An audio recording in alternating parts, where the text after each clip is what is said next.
Ovda London BBC. Саламатсыздарбы? Эл аралык жана спорт жаңылыктары менен тааныштырып Эрмек Максутова. Түрк валютасынын кризиси уланып жаткан чакта Европа банктары да зыянга учурашы мүмкүн деген коркунуч пайда болду. Индонезиянын баш каласы Джакарта чөгүп бараткан шаарлардын бири. Муну кантип токтотсо болот? 100 жыл өткөнүнө карабай, биринчи дүйнөлүк согуштун майдан талаалары азырда опурталды. Финансы министри түрк лирасынын кескин төмөндөшүн токтотуу чарасын көрүп жатат. Президент Эрдогандын күйөө баласы Берат Албайрак банк жана чакан бизнеске жардам берчү планын бүгүн ишке киргизүүдө. Өлкө экономикасынын алсырашы жана АКШ менен мамиленин солгундашы түрк лирасынын төмөндөшүнө негиз болууда.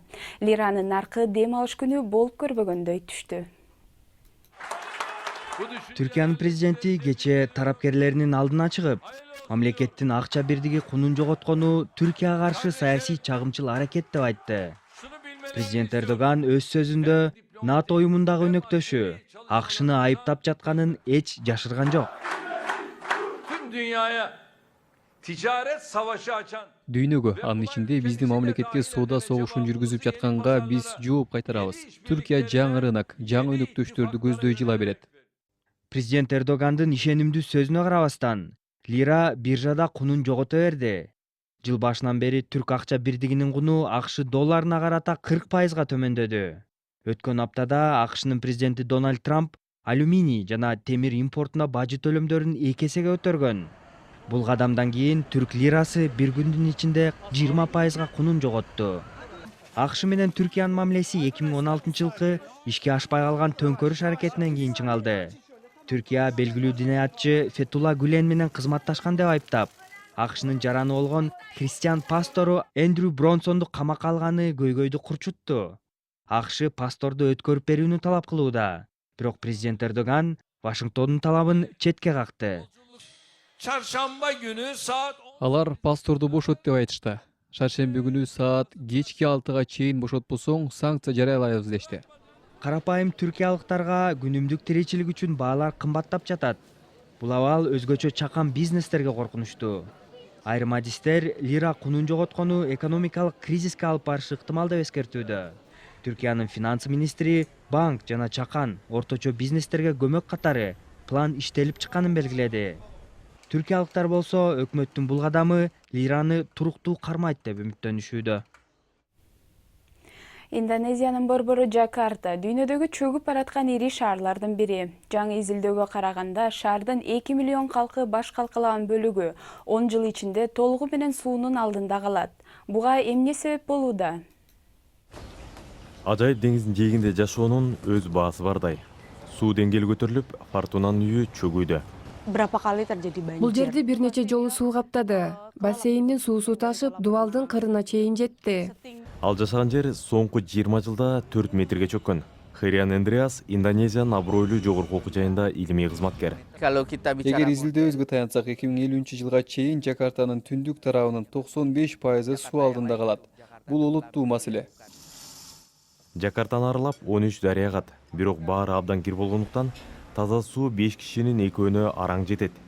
Эл сордургуч аркылуу жер алдындагы сууну пайдаланууга аргасыз. Бул жерди чөктүрөт. Жакартанын көк тиреген бул имараттары башкы көйгөйгө айланды. Шаар бийлиги ондогон имараттарды текшергенде көпчүлүгү жер алдындагы сууну мыйзамсыз сордурары аныкталды. Алар башаламан иштерин токтотуп, көп кабаттуу имараттарды мыйзамдаштыруусуна 1 ай убакыт бердик. Ансыз лицензияларынан ажыратабыз.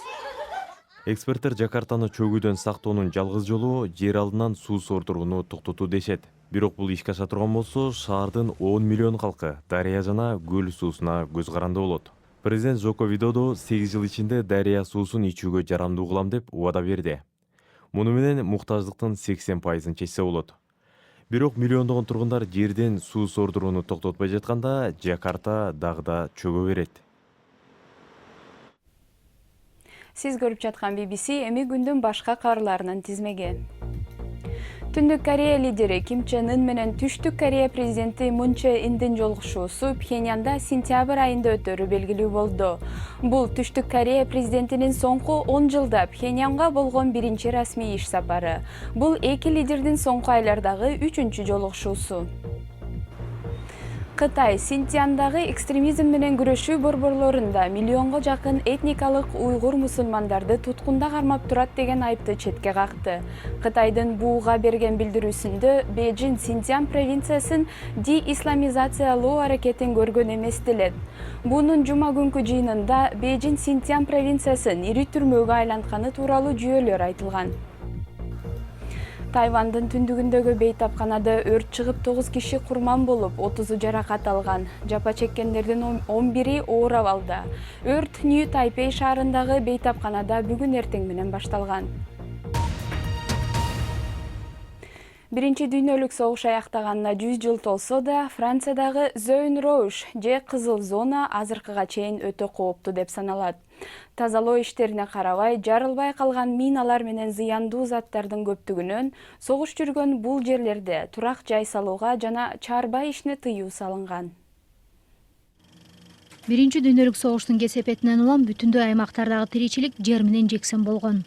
Франциянын түндүгүндөгү согуш тилкесинде имараттар талкаланып, тургундар кырылган. Андан бери бир кылым өтсө да аябасыз согуш жүргөн айрым жерлер дале бош жатат. Химиялык заттар, жарылбай калган бомбалардан улам бир да фермерге бул талааларга кайтып келүүгө уруксаат берилбейт. Британдык тарыхчы Джон Хорне кызыл тилке деп аталган бул бош талааларга эл аралык окумуштуу тобу менен келди.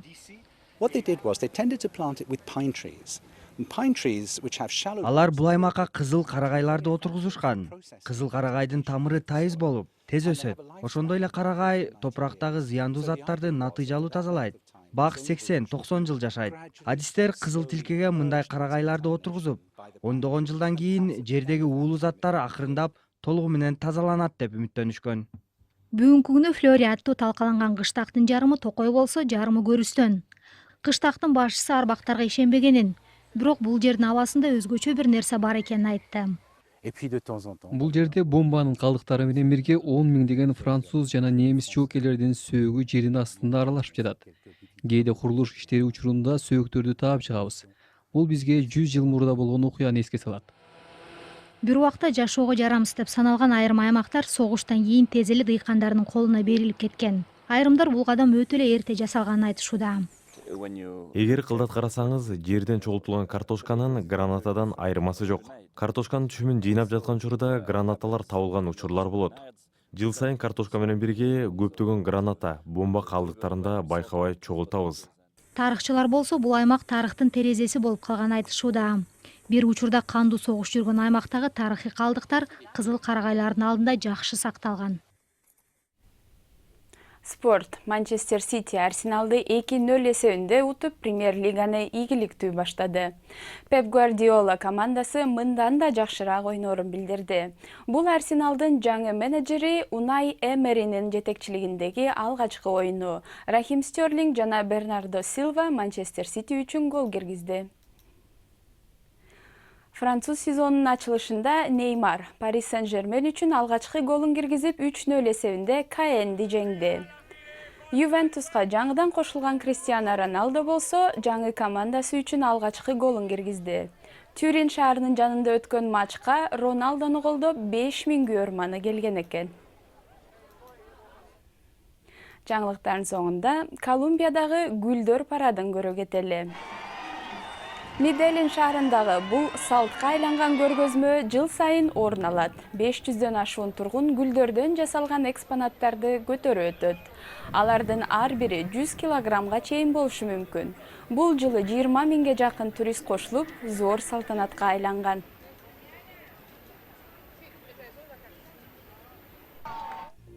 Сиздер менен мен Эрмек Максутова болдум. Эфирден кайрадан көрүшкөнчө саламатта калыңыздар.